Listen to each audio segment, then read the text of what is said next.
केन्द्रापड़ा जिला अंतर्गत गरदपुर ब्लॉकर तलकुसुमा पंचायत बंगारी ग्राम भीम जागरण मंचर सभापति सुमत मल्लिक ज्येष्ठ कन्या स्मृति सलाना प्रथम जन्मवार्षिक दिन पालन करा जगतसिंहपुर जिलार युव श्रमिक नेता समाजसेवी चिन्मयनाथ जोग देइथिले। केन्द्रापड़ा जिलार वरिष्ठ आंबेडकर विद बुधवादी और पाटकुरा निर्वाचन मंडलीर युव समाजसेवी बाबाजी जेना और अन्य अतिथि मानक मध्यरु किशोर चंद्र मल्लिक, अनिल घड़ई, महेंद्र मल्लिक जोग देइथिले। Bureau report, Tofan digital live.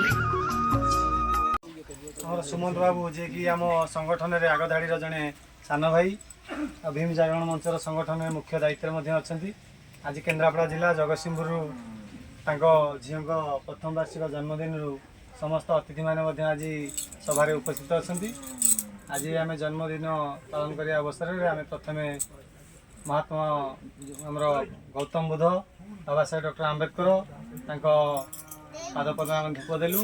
बर्तमान जो त्रिश्रावण और पंचशील टे जो आशीर्वाद आम से गान करवा आम केक काटा आम कार्यक्रम टे आम जो आसीचु बुद्ध आंबेडकर बाबद आम भाई मैंने आसछंती आपण मान गाँव गोटे बोधे नुआ कथा घटुव समस्ते 21 जन्मदिन अलग टाइप करती।